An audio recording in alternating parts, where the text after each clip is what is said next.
I know some people have told me that young people, for example, no longer believe in objective truth. They all think it's relative and there is no truth. Um, I think it's really, if you press them, as I've done, it comes down to they don't believe any one organization, religion, political party has objective truth. I think the political identity, like you're either for us or you're against us, is causing a lot of disruption of young people's faith because they don't see Jesus saying that. They don't see him say, they see him saying, give unto Caesar what is Caesar and give unto God's what is God's. And they're supposed to be trusting God as being overseeing, is how I'm going to say it, what's going on in this world. Now, having said that, they don't see models of leaders who are trusting in God for what's going on. Hello and welcome back to Unbelievable, the show that challenges Christians and non-Christians alike to think deeply about the topics that matter to all of us. Today we're tackling a profound and timely subject, the deconstruction of the Christian faith. You may have heard terms like deconstructing Christian faith or becoming an evangelical. These phrases often refer to a process. Some might even call it a movement where individuals critically examine and question their beliefs, doctrines, and assumptions about Christianity. Now, deconstruction can involve reevaluating traditional interpretations of Scripture, exploring diverse theological perspectives, and grappling with doubts and uncertainties. Some argue that this journey leads to a deeper, more authentic faith by shedding outdated or harmful beliefs and embracing a more personal and nuanced understanding of spirituality. Critics, however, worry that deconstruction, especially when it's triggered by a crisis of faith or by abuses from Christian leaders, that can actually undermine the foundations of faith and lead to a loss of religious identity. Notably, this trend is particularly prevalent among young people today. So let's dive into this important discussion. Our guests today bring unique and insightful perspectives to this conversation. First, we have Harry Amos, a graduate of philosophy, politics, and economics from the University of Warwick. Harry describes himself as an atheist, agnostic thinker who writes extensively about religion on his blog, The Book of Amos. Based in London, Harry enjoys philosophical debates and has a passion for Final Fantasy series. You can explore his writings at thebookofamos.wordpress.com. And joining him is Mary Jo Sharp. She is a renowned Christian apologist, public speaker. Mary Jo leads a nonprofit ministry and is a spokesperson for Darkroom Faith. She's dedicated to defending and explaining the Christian faith through various platforms and initiatives. Today, we'll be asking critical questions about deconstruction. What exactly is it? Why are so many young people engaging in it? Where does this process lead? And importantly, how can we and should we address this growing trend? Let's get started. Now, we're going to dive right in here. And the first thing that I want to do is just to note that we're doing this show in 3 parts. We'll explore the personal faith journeys of our guests. We'll define and dissect deconstruction. And we'll examine why young people are increasingly stepping away from the church.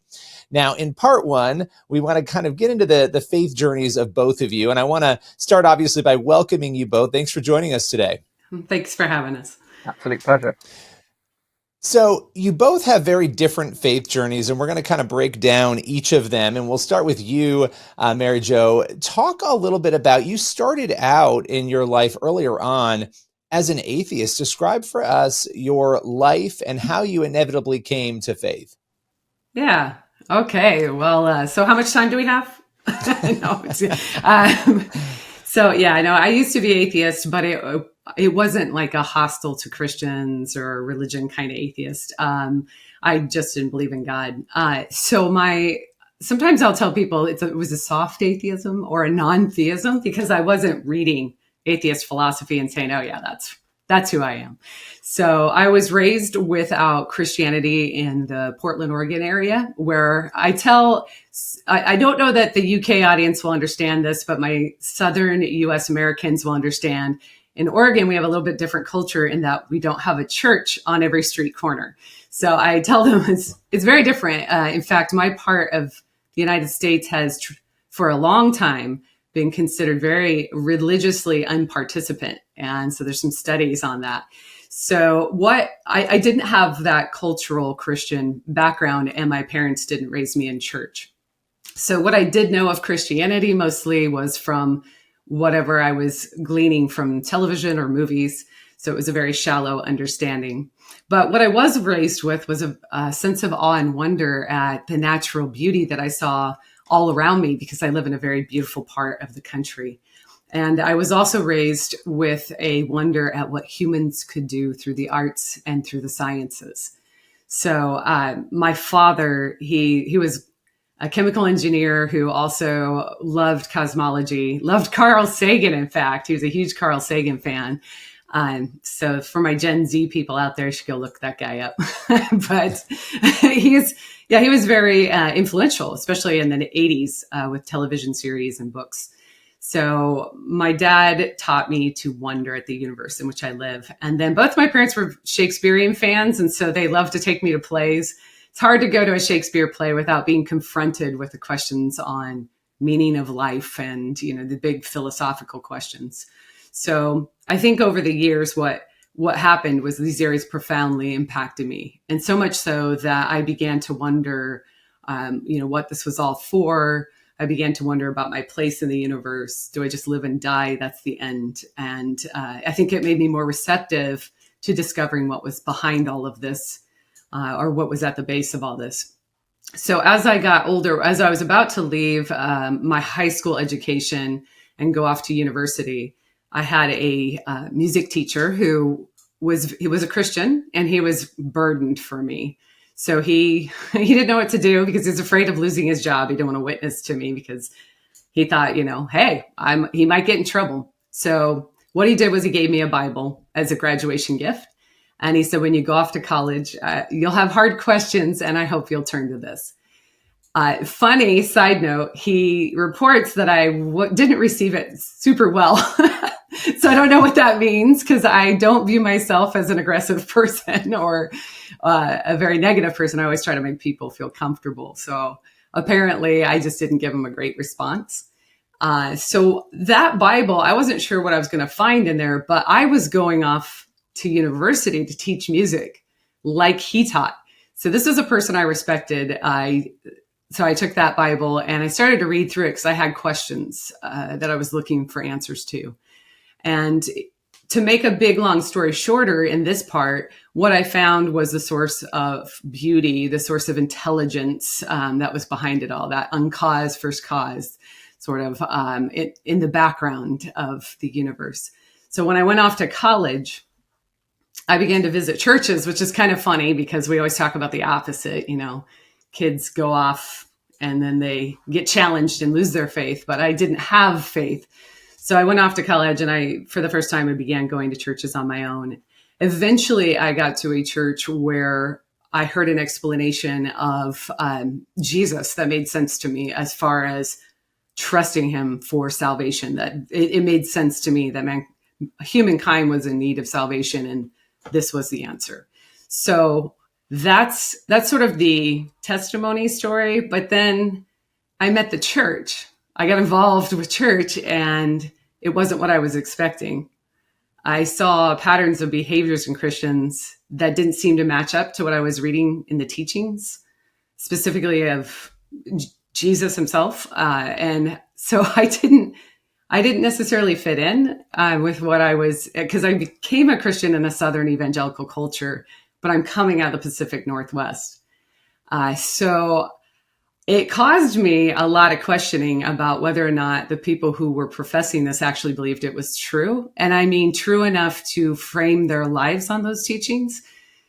Now, it didn't cause me to have an identity crisis, as I sometimes see when people come to this point, but because I hadn't grown up with belief in God. So my background, I could still remember being atheist. I could still remember thinking religion and religious people were kind of odd or on the fringe of society, that maybe they needed something that I didn't need. I still remember that. It's all pretty fresh.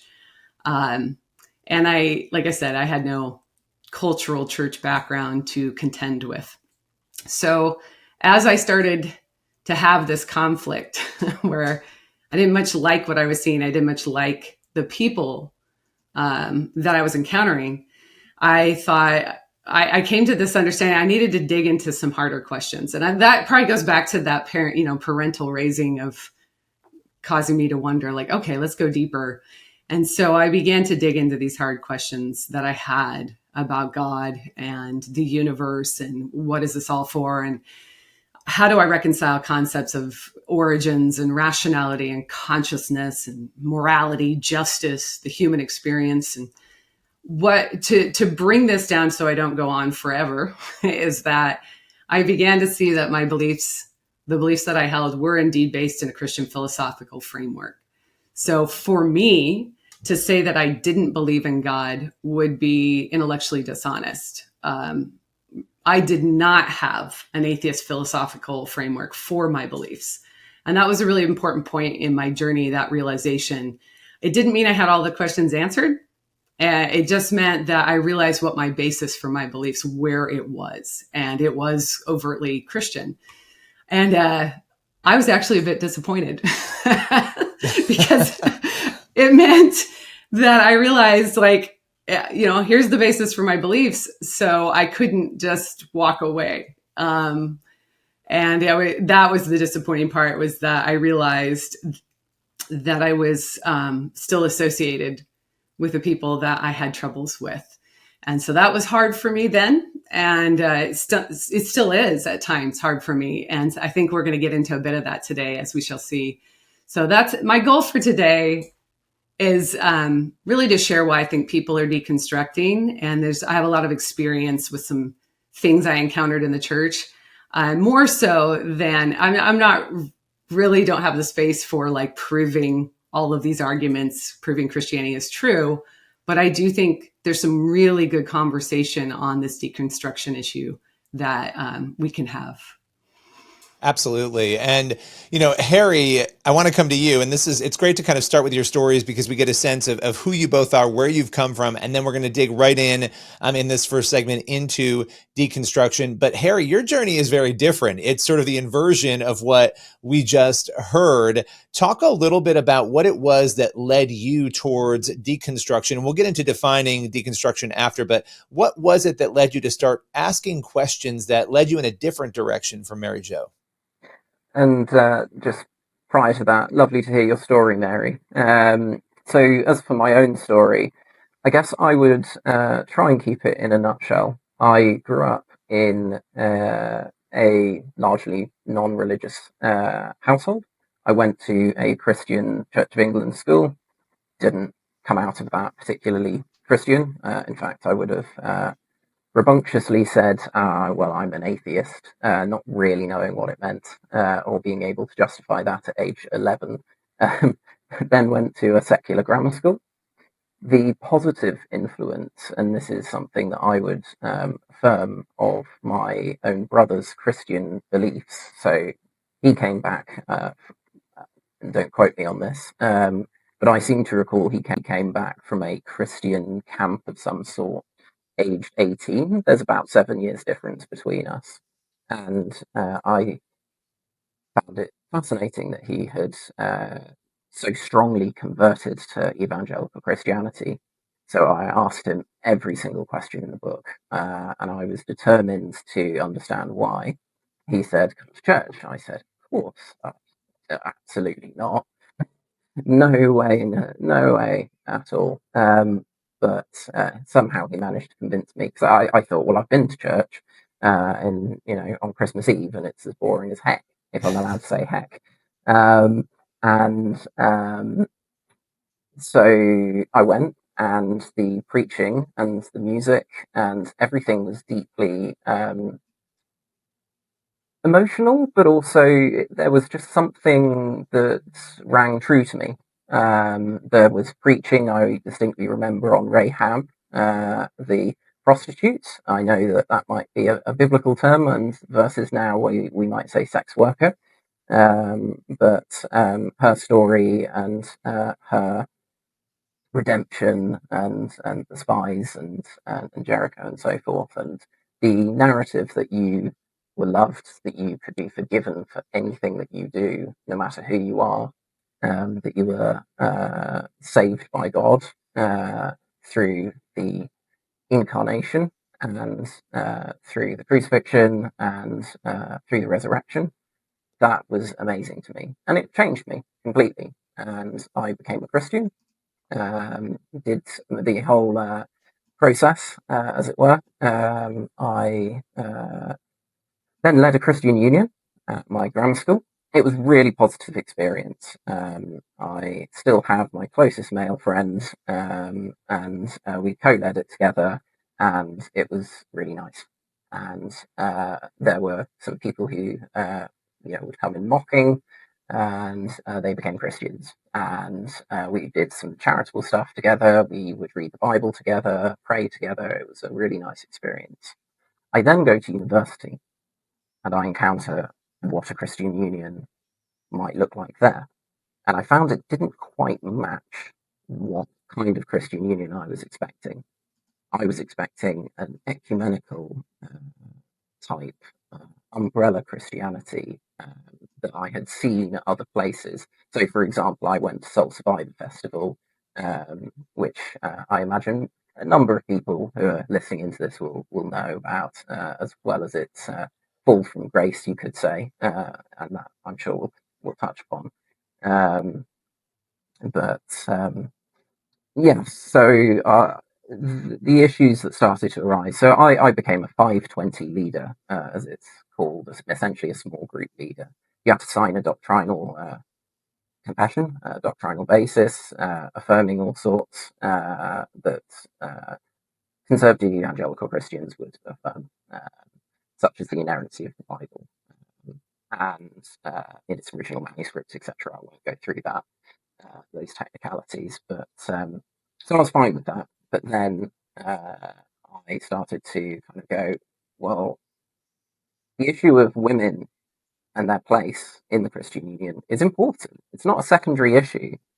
Women represent half of the population of the entire planet, and they're of great value to God.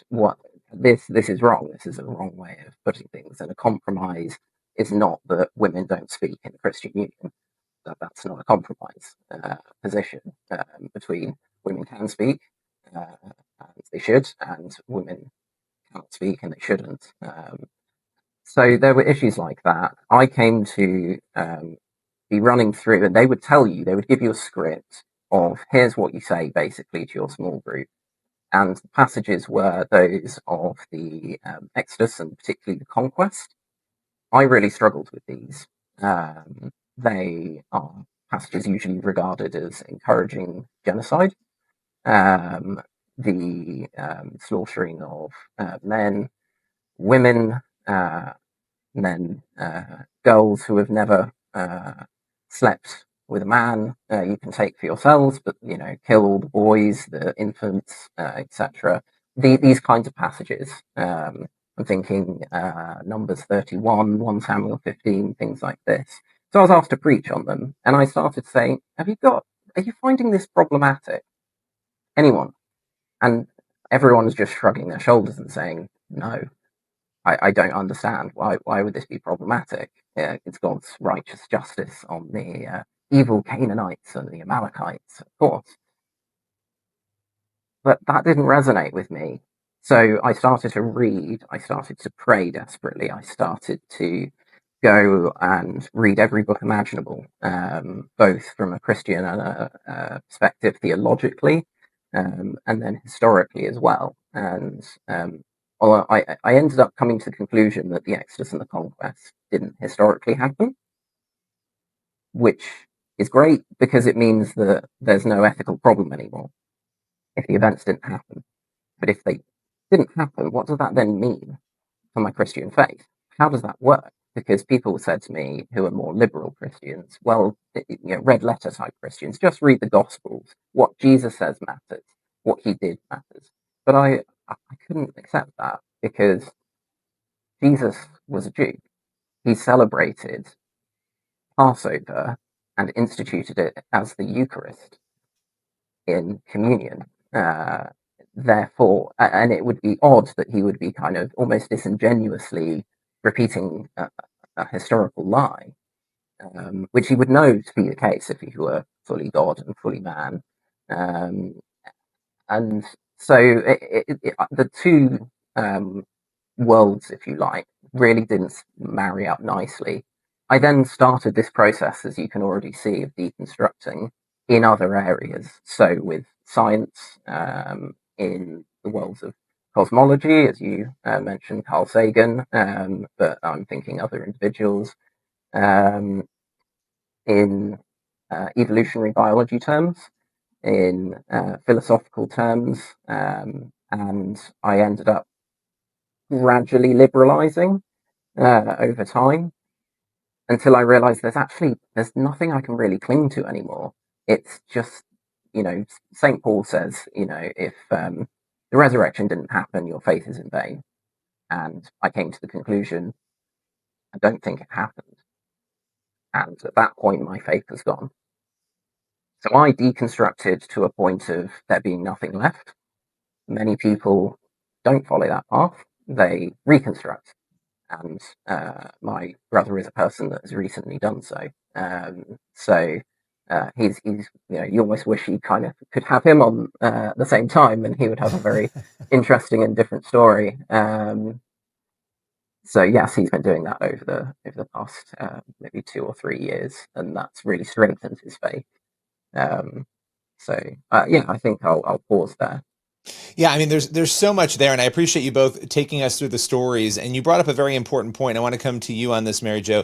The definition of deconstruction. It seems like people really struggle with this. There are so many different definitions. People don't always seem to be talking about the same thing. And you mentioned the reconstruction part of that, Harry. But talk a little bit about, Mary Jo. If somebody comes to you and says, "What is the definition of deconstruction?" What would you say to them? Yeah.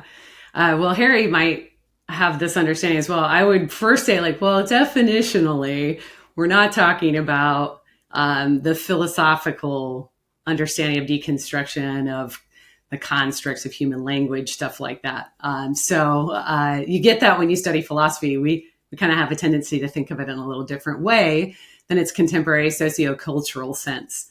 So I wouldn't necessarily say that to a person that's just asking me at dinner, right? But that's kind of running around in the background of my mind.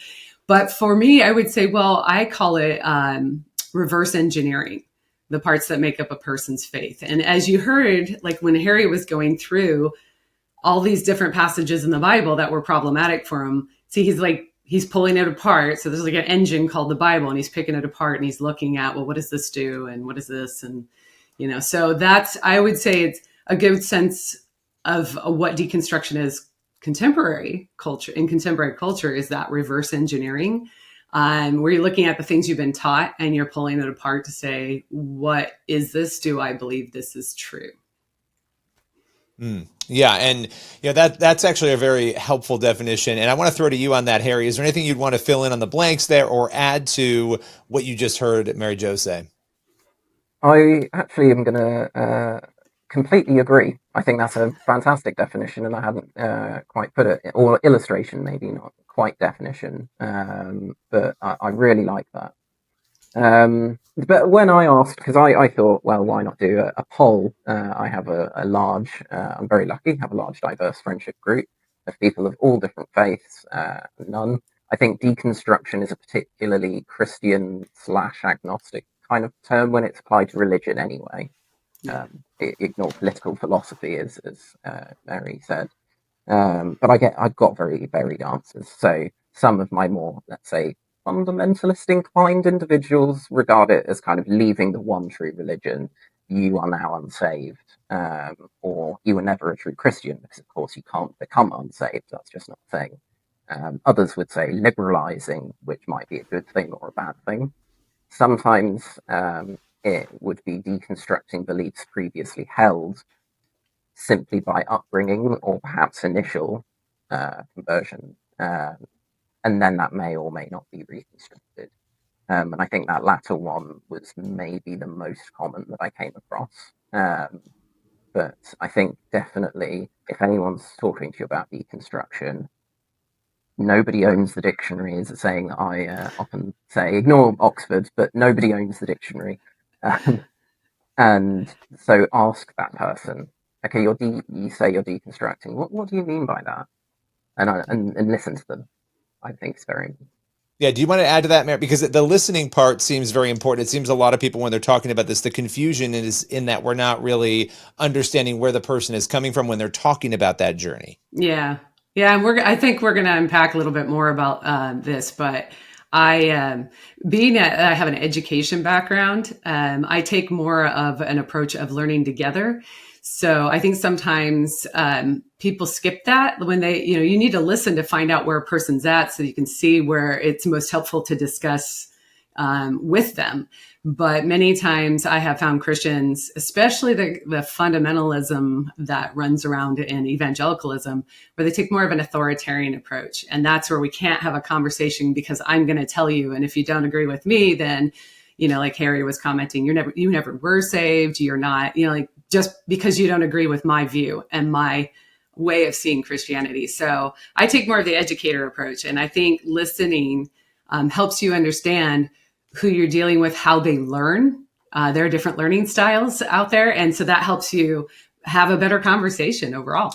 Well, we need to take a quick break. We are going to return in just a moment with more. And if you're listening on Apple Podcasts, I want to ask a big favor. Make sure you follow Premier Unbelievable. Leave us a review. It helps others find the show. We still have a lot to talk about. You're listening to Premier's Unbelievable with me, Billy Hallowell, and my guests are atheist, agnostic Harry Amos and Christian apologist Mary Jo Sharp. Pretty much universally, social science suggests that many of the institutions that we hold dear, that shape us, that provide us social support, a huge amount of this used to happen anyway inside of these traditional religious structures, and there really has been nothing to replace it. It's amazing how quickly ostensible deontologists transform before our very eyes into utilitarians on this question. We're talking about what the self is here. I mean, atheists believe in the self. Everybody believes in the self. Well, no, that's not. I mean, that I find difficult to believe. Why would an atheist believe in the self? The self is a series of non-deciding mechanisms. The arguments against God are fairly compelling, and I think the arguments against atheism are fairly compelling. The difference is that most people who believe in God have expressed doubts, and a lot of people who are atheists tend to be more religious in this way than many of the people who are God believers. If people listening agree with me that free will in fact doesn't exist, and simultaneously agree with you that free will is somehow necessary for the upkeep of civilization, then I would simply ask them to consider who's relying on the delusion here. This show does seem to have an extraordinary capacity for putting me face to face with people that I've been talking smack about online, so thanks again.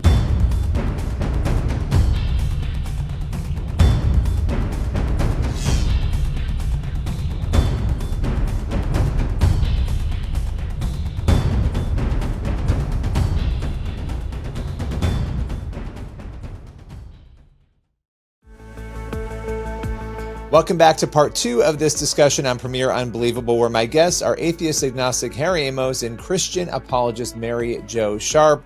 Today we're discussing the topic of deconstruction, a major trend in young people. Some have perhaps taken for granted and never questioned the beliefs they grew up with, but others may have hit a bump in the road, perhaps when life threw them a curveball or they were faced with difficult questions or doubt.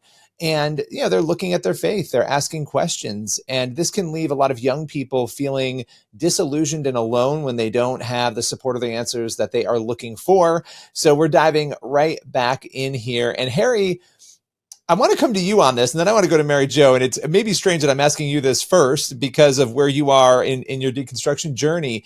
But how, in your view, in light of your brother and others around you, have you seen deconstruction lead to a deeper, more authentic faith for some people? Fantastic question. So I would say through doubt, through questioning, people have a huge impetus. Often it can be negative. For me, it was they're very much a fear of hell as eternal conscious torment. I know there are many, many good, excellent episodes of Unbelievable discussing the nature of hell, so do feel free to listen into those. But that was quite an impetus for me of I must learn everything, I must read everything, I must understand.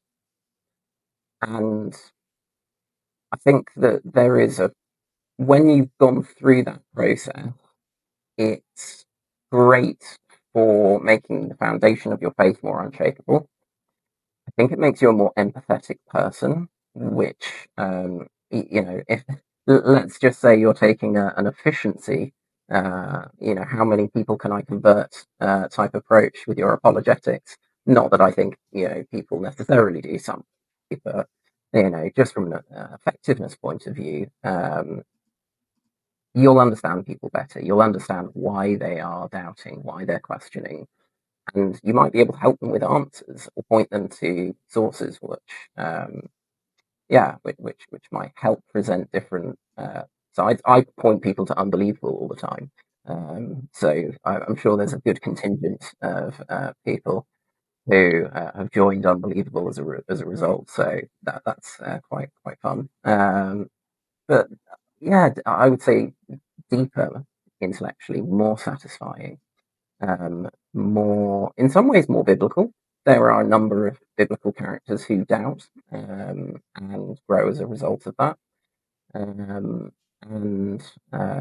can see elements of that with Job and with Jonah, assuming, whether or not you take those as literal or metaphorical or so forth, or literary.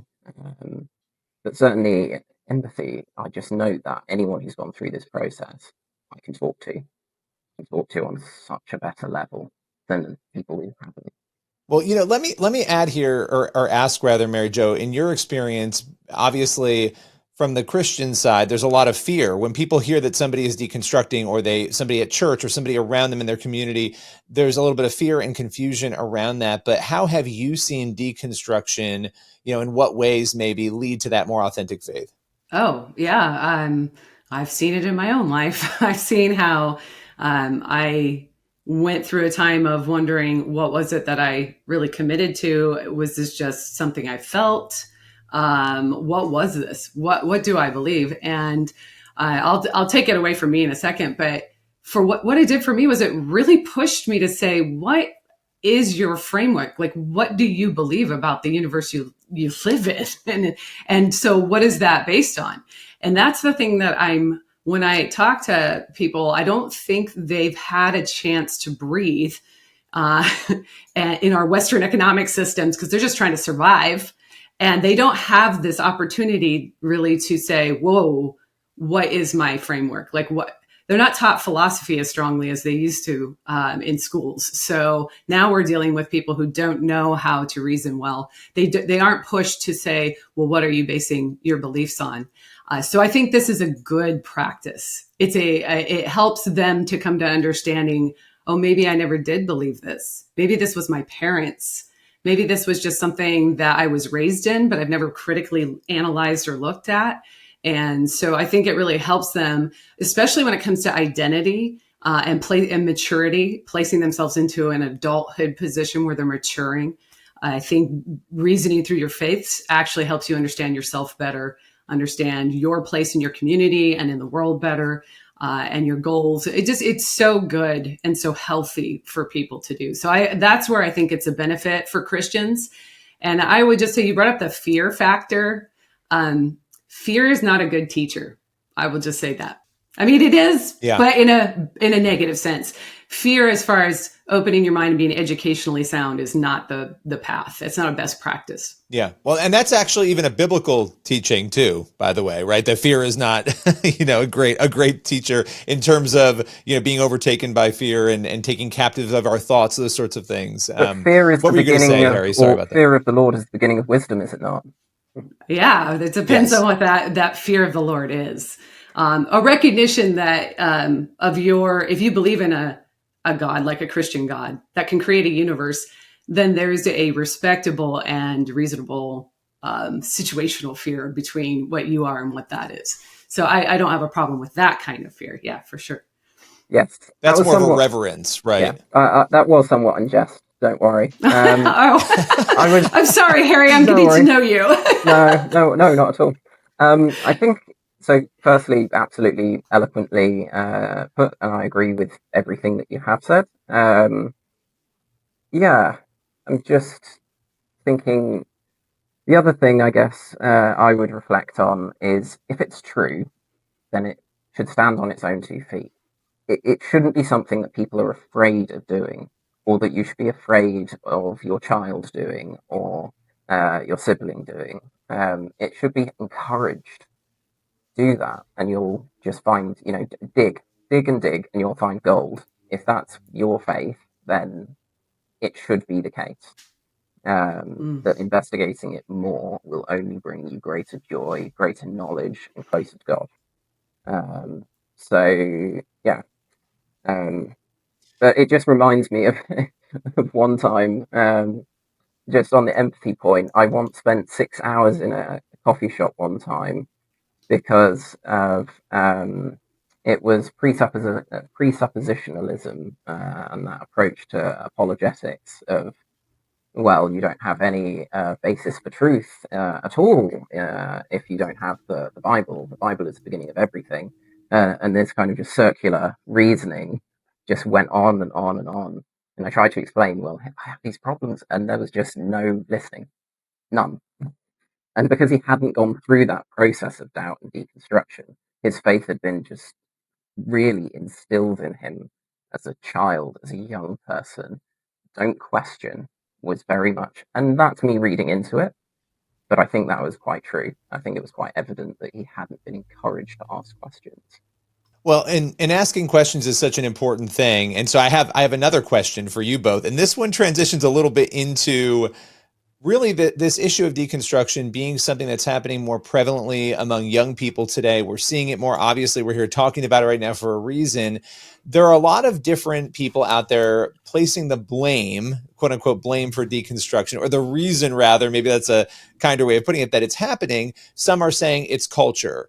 Others are saying it's the church, it's church abuse. Some people are saying it's all of the above. Mary Jo, I'll come to you first. What do you think is driving the increase right now that we see among young people when it comes to deconstruction? There's so much to go through. Like, how many minutes do we have before break? We've got about 12. Okay. So we're going to do this reductive in like a reductivist form. Okay. So there are definitely, there's both factors. When people talk about culture changes. And if you look through time and history, we deal with a lot of the same issues over and over. Those things cycle back around. And so, yes, the culture does influence. I'm more concerned about Christians who are professing belief in a morally good being, that they are not part of the problem, or that they're taking measures to not be the big portion of this issue. And what I have found is that the church does have some serious need for reflection. She's got structural hierarchy issues, especially what I've seen in evangelical churches, where the way that they're structured in their leadership tends to attract narcissistic personalities with abusive tendencies. And Harry, do you want to say something about that? No, I just have, I haven't necessarily experienced it myself, but I have a huge portion of friends who have experienced exactly that. Yeah. And it's deeply sad. Yeah. And I don't think it reflects on the truth of Christianity fundamentally, but it does reflect in why people leave. Yeah. And I've experienced this. We've been in, my husband and I have been in ministry in 6 churches. So I think there's a structural reason for people leaving the faith, because when you set up the church where there's no accountability at the top and the congregation is actually not holding their leaders accountable to what they profess, then you have this problem of abuse, and they're given a pass for being abusive because they're quote unquote God's man, and so they can do whatever they want. I think that is one of the underlying, like maybe the undercurrent driving issues. And then I will say, oh man, I have so much. I'm going to try to be quick. The church's reactionary responses. I see more reaction to than I see proactively seeking to improve their emotional and relational intelligence, especially in leadership and education. And so there's a lot of reacting to things that are happening rather than being proactive in forming and creating culture overall, which is what humans do. So I've seen the abuse of the separation of church and state, where they're treating ministers however they want, and there's no recourse. That happens more so maybe in America. I'm not sure how it's structured in the UK. So those are some of the things that I think the church proper these institutions, these organizations, those are some of the ones that are leading youth to question what are they a part of, and not just youth, you guys. Gen X, like my generation, the millennials right below us, and then the Z and Alpha as well.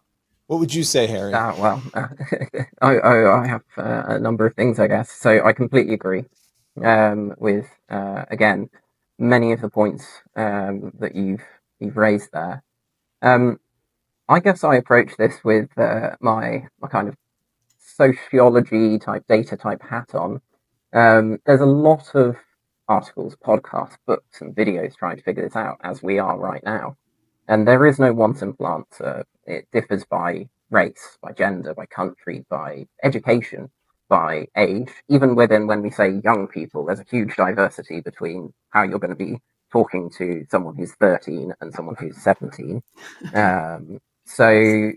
Another thing is, I think, definitely you alluded to, there's kind of a gulf, and I think that's getting bigger even between Mary and I. The USA, like America and the UK, even though they may share the brand or the term evangelical, the churches have lots of differences. For example, in the UK, you can find quite a lot of self-professed evangelical churches and people that I actually deeply admire, like Krish Kandiah, for example, who are more left-leaning politically, care a lot about poverty and causes that I really care about. And in America, the churches that say they're most evangelical often tend to be aligned to Republican rather than Democrat. And that's just one illustration. There are many differences between the two. So in that vein, I, on this kind of data side, like very few of these articles, podcasts, books, books maybe a bit, but they don't reference data that much. But there is lots of data available. You can Google it, I guess, as you're listening along and pause or afterwards. But numerous large-scale surveys done by the likes of Pew Research or PRRI. So, for example, of those, just taking some of the stats that are observed here, nearly 2/3 of unaffiliated Americans, that includes both people who just say, I don't no affiliation whatsoever, or atheist or agnostic, that kind of bundle of unaffiliated people, no religion. So 67% say they no longer identify with their childhood faith because they stopped believing in its teachings, which wasn't necessarily what I was expecting, because I thought first it's going to come down to, especially for young people, I thought what's going to happen is it's going to be how the church treats LGBT people, how the church treats women, all the scandals, how political churches are. Those are all important. But the number one for 18 to 29-year-olds was they stopped believing intellectually in the teachings. So actually, I'm not that far from an unusual story. And I think the best response from churches and leaders might well be to acknowledge shortcomings so that it isn't shock the first time they watch a debate with Bart Ehrman on Unbelievable, or even just read Wikipedia. They're prepared. The knowledge is out there, and people will come across it. And if people don't feel like their church has been open with them about difficult passages in the Bible, or whether or not things happened historically, or whatever it might be, they wonder what else they don't know, and they become skeptical. I mean, when I look at, again, the data, negative treatment of LGBT people as reasons given by those aged 18 to 29. That was 60% of respondents. This might be interesting. Bad for mental health was 39%. I didn't expect that. Clergy sexual abuse scandals you've touched on, and goodness, in many places there actually are being learnings here, which is great. That was 34%. In terms of obsession over politics, the figure's about 20%. So another thing is also, I think, deconstruction isn't just binary. I think there's an element of deprioritization, disengagement also kind of comes in here. So some people are just starting to regard religion as less important in their life than they did in the past. So out of our young people group, the least likely group to say that religion was important to them, that's now 18%. There's statistics out there, and I think that's useful to bear in mind, because then it isn't just our little sample size of 5 people we know who said I've deconstructed. We're starting to see a bigger picture here. Yeah, the mental health stat is very interesting in light of a lot of the data out there showing actually that, faith of any kind even has a positive mental health benefit on people's lives. So it would be really interesting to dive into what makes people feel that, right? In their experience, why are they walking away feeling that way, that there's a damaging aspect, right? That would be fascinating to see. I do want to do a little bit of a topic shift here, Mary Jo, and you guys actually remarkably have agreed on so much. And there are obviously areas where you would disagree as well. And, I thought it was really interesting, Harry, hearing your story, some of the objections that you started to come to in your journey. You mentioned a couple of those pieces in the Old Testament in particular that started that journey. Mary Jo, as you were listening to that and you were hearing that, knowing that people are going to be on both sides hearing this conversation, what were some of the things going through your head and your heart? Because I'm sure this is not a new area of objection for you that you've heard when it comes to Scripture. Oh, yeah. Actually, I did do a debate last year, which was supposed to be a dialogue. And it was on the Old Testament, God in the Old Testament. So, I did, one of the things I want to make sure I say is something that Harry was just talking about. People are letting go of certain things that they can't believe in the Bible anymore. And one of the things that I've experienced through our churches is a lot of that's not taught. It's just bypassed. So there's the things that the pastor wants to teach on. And in the US, it amps up around the political spectrum during the political years, especially presidential years, the election years. So that is to the, sort of the discredit of what we're doing in our own Christian education, because I've heard people I think it was Joshua Harris when he deconverted, say, the problem of evil, we're not talking about it. And I was like, wait a minute, that is literally the number one thing that Christians throughout history have written on philosophically at a very deep level, is the problem of evil. So is he saying that we're not encountering these in the church? In the local church. And I think that's a huge problem, is that we don't have people going very deeply on what Harry was talking about digging through these issues, these hard passages of Scripture. Why are they in there? What are they talking about? Is this God ordaining these things? Is this God having to deal with human beings in a fallen state where they're actually committing acts of evil in accordance with their own free will? And this is what's going on, and it's not shied away from, but it's reported, it's acted upon. What is it? And I don't think we teach this enough. And maybe that's because, there's various reasons. I'm sure I don't want to assume on pastors that have to preach every week of 52 weeks a year with very little break. So, but that is something I think we have done a discredit to our congregations. And the language that I've used, which will sound pretty offensive, and I'm sorry, is we've dumbed down our congregations. So we have a rich historical, philosophical tradition and intellectual tradition in Christianity. And some of the things that I hear about the way scriptures are being handled and the context of the Bible and the genre of the literature is so surface level. And it doesn't break my heart, but it gets really close to know that this grand philosophical tradition isn't being met with deep thinking on hard passages of Scripture and why they're there and what Job is struggling with and what Ecclesiastes is talking about. There's a great work of philosophy. Though I didn't directly answer, it's where I would like to see these things go and not be fearful of engaging with these hard topics, because we're going to come out in different places. You can't make people believe something. We're going to come out in different places, but treat them in the church, have some education going so that the first time people encounter this is not outside of the church or at a college where it's being discussed for the first time, and they've never heard it, and now they don't know what to do. Their whole faith structure is disrupted. Yeah. And Harry, when you had those, questions, you felt like there was nowhere to really go to get any answers that made sense to you.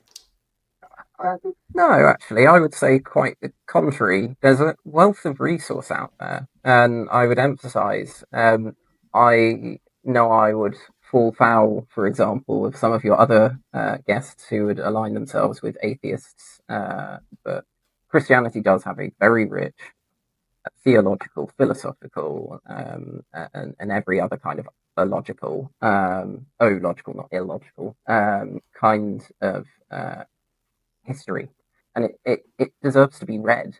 It deserves to be meditated upon and reflected upon and shared and talked about. And I would say, honestly, I think it is rational in many circumstances to be a Christian, but I want people to actually know why they believe what they believe. Okay, fair enough, and thank you for clarifying that. No, that makes sense, and you did do a lot of reading as you said. So my bookshelf is full. We have to. Oh, sorry. Go ahead. No, your bookshelf is fine. I mean, and that's the way it should be, right? That you go on that journey, you look for the answers, no matter where you are, to try to get to the place where you feel you're supposed to be. And so we're going to pause there. We're going to come back. We need to take a quick break right now. But if you're watching on YouTube, make sure you hit that subscribe bell right now and follow us on Instagram, Premier Unbelievable, where we regularly drop updates and opportunities for you to have your say in upcoming shows. We'll be back in just a moment with our final segment.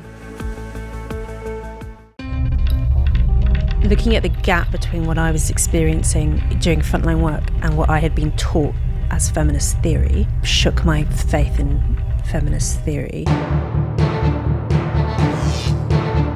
We seem to have just abandoned any effort to control men and to constrain male sexuality, which has to be constrained. As you say so powerfully in this book, the whole sexual revolution has been a boon for caddish men. It's justified by contemporary liberal feminists as being something beneficial for women, but in fact, those who have benefited the most are the ones who have the most contempt for women. Yeah.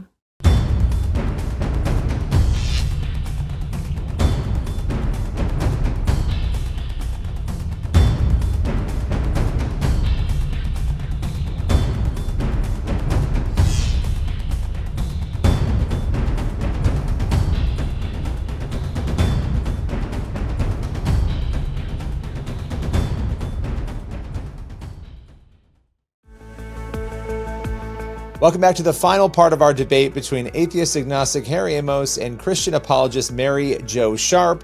You are listening to Unbelievable, the show that gets Christians and non-Christians thinking about the topics that matter to all of us. I'm Billy Hollowell, and welcome back to this final part. Again, we're talking about a variety of issues surrounding deconstruction and why young people in particular are abandoning the church. And when deconstructing faith, people really critiquing maybe what is happening in Christian circles, or are they critiquing maybe the deeper truths they no longer see in the gospel? And that brings me to my next question. And, I'm going to start with you, Harry, this time. When it comes to deconstructing faith, do you think that people today, this increase among young people and older people as well, that critique is based more on the core gospel message they see, or on maybe the evangelical or church industrial complex that they're observing or have been a part of? You have so many great questions, but then I suppose that's your job. If I was to arbitrarily fall on one side or the other, I think it's the latter. I think that's just kind of a statistical point. I think that's just true among young people in particular. There is a heavy distrust of organized anything that is not just, say the Catholic Church with regard to scandals of priestly abuse and abuse of money and power, as many in the kind of mega churches and mega pastors that the US has seen. And I mentioned earlier Soul Survivor. It's those kind of things really that are affecting people. They are looking and going, you know what? I do believe in Jesus. I do believe in the gospel, many of the other things I'm being really forced to subscribe to here, and that I'm having to just sit and hear from the preaching man tell me what I should think about this, I don't want to do that anymore. So loads of people that I know who have said, I've deconstructed but remain a Christian, they run their own little small house church groups, and they'll have like 7 people, for example, and they'll meet and they'll pray. Sometimes they'll even put on a worship song or have one of them with an acoustic guitar, and they'll do faith that way. So I do think that when you look at evangelical, whether or not you want to kind of say, broaden the tent, Protestantism, evangelicalism, any Christianity, people don't trust hierarchy, people don't trust organized religion, people are questioning all male leadership. Celebrity culture is a big thing as well. We all grew up, knowing who the Christian rock stars were. Excessive power without oversight. I know some people have told me that young people, for example, no longer believe in objective truth. They all think it's relative and there is no truth. I think it's really, if you press them, as I've done, it comes down to they don't believe any one organization, religion, political party has objective truth. They don't hold it. Doctrinal statements are out of fashion. If they've no place for a question and discussion in a religious setting, fine. I'd rather go on Reddit. That's a very interesting point, though, because the numbers show that this relativism is growing in America, at least the stats I've looked at. But to your point, too, I think that actually puts things back on the church again. And I'll come back to you, Mary Jo, because this is what you were saying before. The church, Christians need to step up and maybe make their case if they want to be compelling on any of these issues. Yeah. And I think we need to consider, as sort of along the lines of what Harry was saying, that we can't just blow past people's lived experience and say, oh, well, that doesn't matter because objective truth. And so people are feeling as though they're not being heard and that people don't really care about them personally. They just want to proclaim. And that's a problem. And that goes back to, Harry was quoting a statistic, I believe, on, I think, so I'm sorry if this is wrong, but it was on mental wellness. And within specifically fundamentalist evangelical circles, psychology has been greatly denigrated over the years, to the point where people are even, they won't even tell you if they're seeing a therapist. And so that is a problem. And the 2 next generations, the millennial and the Gen Z, I'm not sure about Alpha, they're still pretty young, but they're not okay with that. They know that therapy is important and that they need to get the language tools for, what's happening.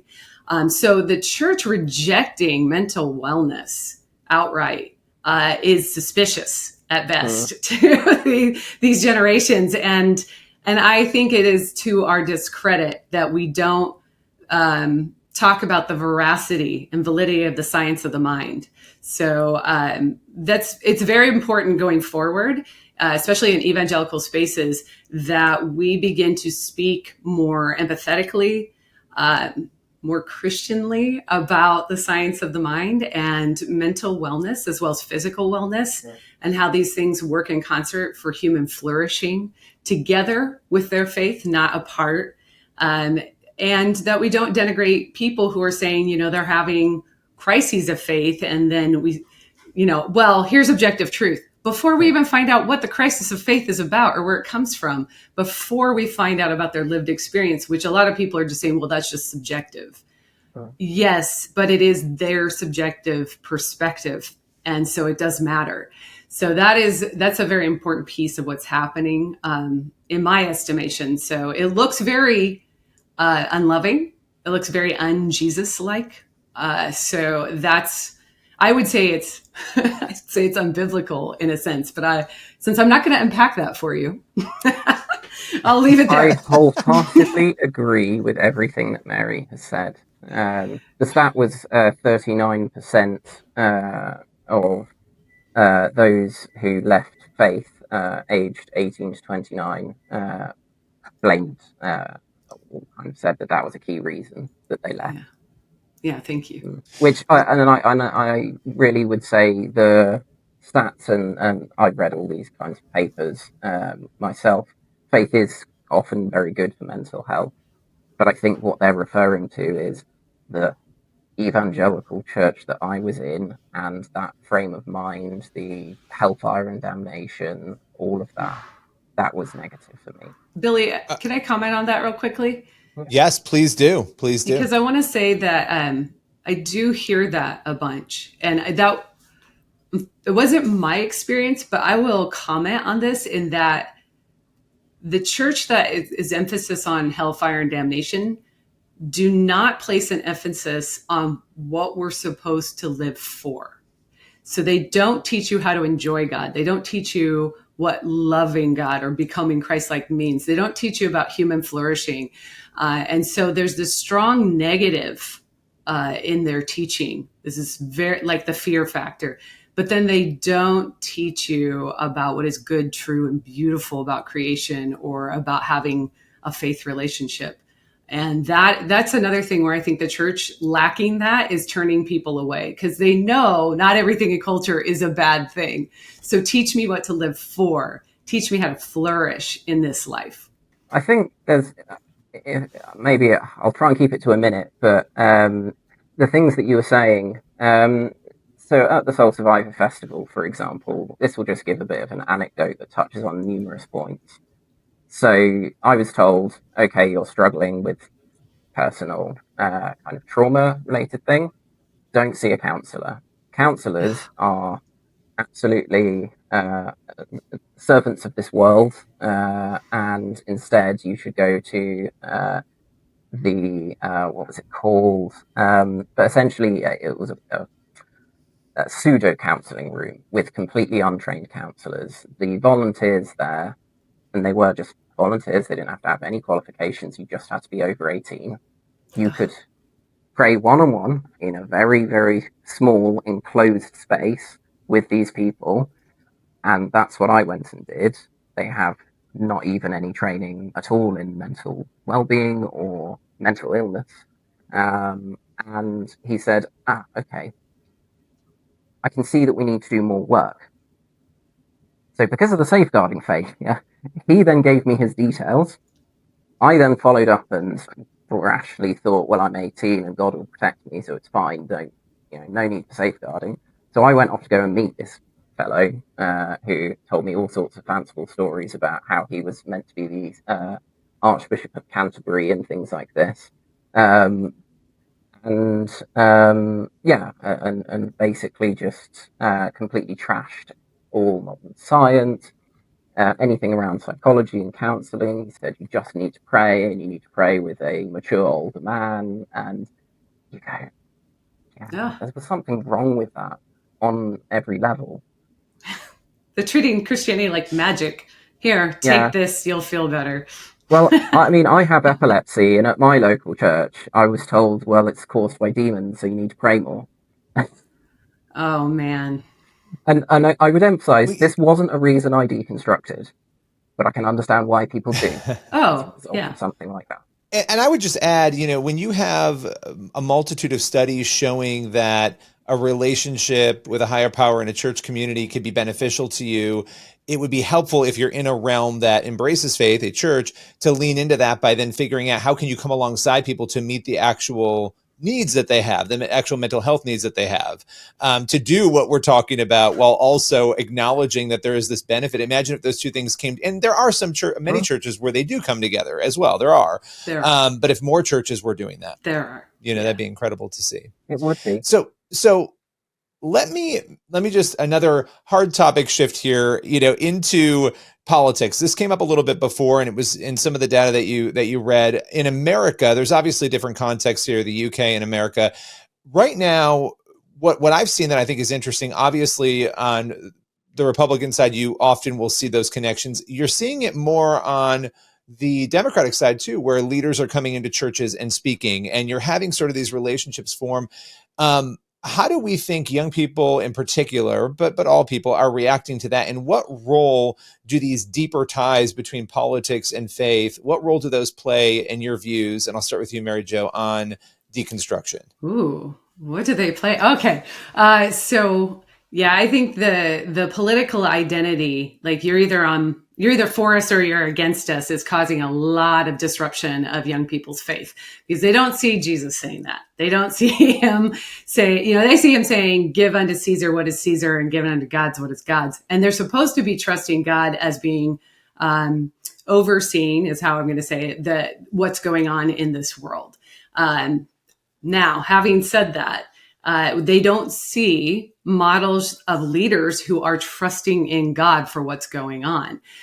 So what I'll unpack it just a little bit, and then I'm going to let Harry say some things. But what's condemned is the inherent distrust of God that propels Christians into taking matters into their own hands. And what young people are seeing, which they may not be able to articulate this because it's sort of philosophical, but it's a utilitarian or pragmatism that is where the ends justifies the means. So they can act ungodly, they can act antithetical to their own scriptural teachings as long as they are getting their political way, because it's going to benefit, they'll say something like, it's for the benefit of everybody in the future. That is not a Christian ethic. And so it is causing, again, distrust. So if you've got a group of people, young people are always anti-authoritarian, right? They're always they sort of go through the anti-establishment phase anyway. Now, when you couple your teachers, your leaders, when you put them so closely aligned with a big organization like government, right? You're just setting it up for not trusting your organizational leadership. But I really think strongly we're seeing a lot of ends justifies the means in America with our Christians who are aligning themselves politically and saying things politically. And that is causing it. That's not a Christian ethic, you guys. Jesus does not have that. The ends justifies the means. He never operates in that. That's not his modus operandi. So that is causing a lot of distrust. Yeah. And what would you say, Harry, there? Well, it just brings to mind the my kingdom is not of this world. The Bible is pretty much always in my head, thinking of references whenever someone says anything to me. So yeah, I agree completely with Mary's analysis. I would describe the British situation almost as a homeopathic US situation. We're a little bit more toned down over here. Our politics isn't quite as heated, and it's not having as much of an impact on why people might be deconstructing. I think people do actually, though, look to America because it's on our TVs. It's what we hear about. Lots of Christian resources come from America. And when they go, no, I don't want that. So it's not as heated here. You're not going to have a massive clash over the family dinner table. That's not very British. But what we might do is see the clash at the American dinner table, as it were, and go, that's not for us. Yeah. And it's also, when I've looked at kind of stats, people at home can, or wherever they are when they're listening to this, they can have a look themselves. But I seem to recall a lot of people do not see, for example, Biden or Trump as particularly Christian, rightly or wrongly, they just don't. And that is particularly true of young people, which is interesting. And especially when I look and I go, there are so many good Christian leaders out there. I would put quite a few of my friends in charge, quite honestly. My Christian friends, I think, would do a good job. And character really does matter to these things as much as policy. But I could joke I'm preaching to the converted. Character matters. You're preaching a Christian ethic too. Yeah. It's not just Christian. I'm just saying, but it does matter. And that's causing some real distrust. And, I don't think either Harry or I saying you shouldn't be active politically. You should vote your conscience, but it's the things that we're seeing, the manner in which it's being done. It's very disruptive of people's, of especially younger people who are trying to figure out who they are, what they believe. It causes them to distrust your expertise.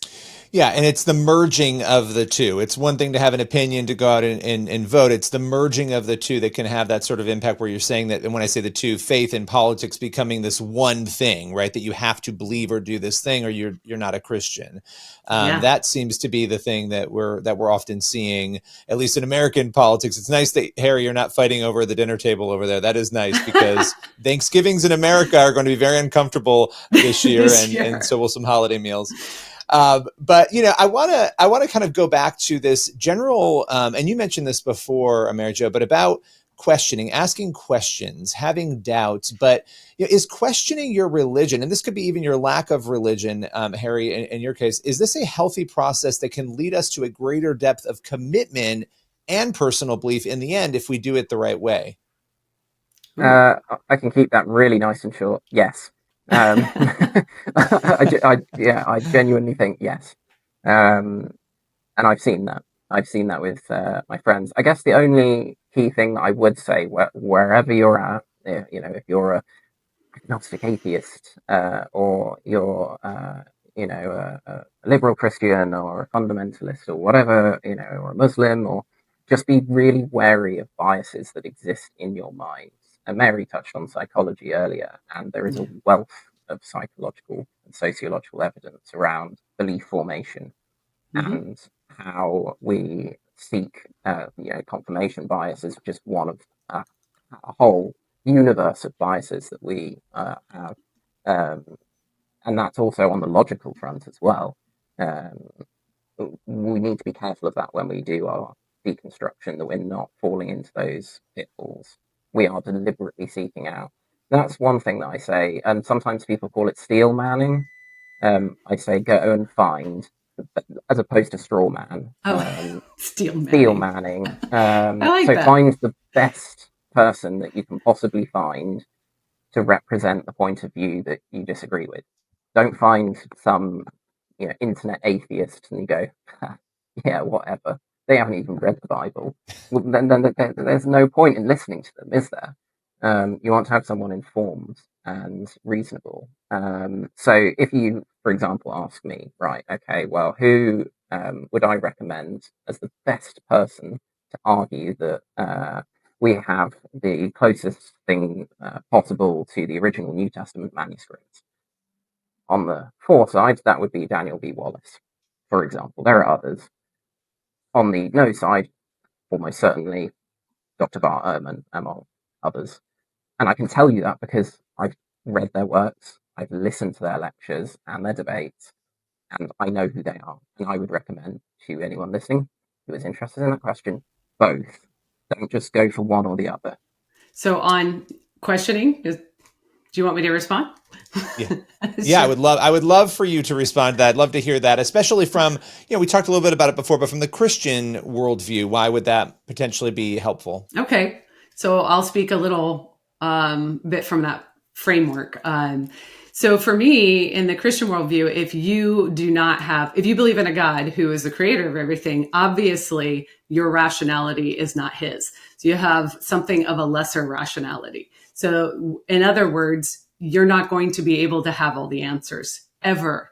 That's not within human capacity. So you need to take a little bit of what is called epistemic humility. What kind of thing are you? What do you have access to intellectually and rationally? What do you not have access to? Have some kind of understanding of where you're at. And that's one of the things that I have noticed within my own group, my Christian faith, the people in there, is that they seem to lack at times, not everybody, I'm generalizing, an epistemic humility. And so the way to put this in layman's terms is they don't know what they don't know. So that's where questions can be really good at helping you understand your limits, the limits of human rationality. Things have limits, even definitions have limits. So we don't tend to understand that. We like to profess, we like to say what we believe. We don't like to tell you the epistemological part, how did you get that belief? And did you get it in a way in which you can know that you know this thing is true, right? Or did you get it in a way where the clock just happened to be stopped at 2:00 when you looked at it and it was 2:00? So that's the kind of stuff that questioning will help you get. I use the word mature. It's maturing your brain. I'm not trying to say something like, oh my gosh, you're so immature. I'm trying to say it's helping your thinking mature. It's growing your capacity and pushing you. And so I would say it helps you understand and gain a little bit of epistemic humility, and that you've got to know within the Christian worldview, there are limits to your knowledge. There are limits to what you can know according to the kind of thing that you are. Well, I want to give you one quick final word, Harry, because we have to go in just a moment. But if you want to respond to that and have the quick final word here. I don't necessarily always want the final word. And I wouldn't necessarily say it would have to be, because I would happily keep in touch and keep in dialogue, Mary. It's been a pleasure. There is biblical, thinking from the Christian framework, there's biblical underpinning to this. You've got the parable of, the foolish man built his house upon the sand, and the wise man built his house upon the rock. You want that foundation to be firm, and I would, I would emphasize that. One other thing as a suggestion that people might want to do when kind of undertaking questioning, deconstructing, whatever you want to call it, even write down, what would it take to change your mind about this thing? What would it take for me to say, actually, Jesus rose from the dead, I think, more probable than not? Or I think there's a creator rather than there isn't. Or I think God was right to make the pronouncements that he did in this Old Testament passage. Write it down, whatever it might be, and then say, right, I'm going to have a look for that. Well, that is incredible. And we have to leave it there today. Thank you so much to my guests, Mary Jo Sharp and Harry Amos. We hope you enjoyed the discussion. As always, let us know what you think. But for now and until next time, goodbye.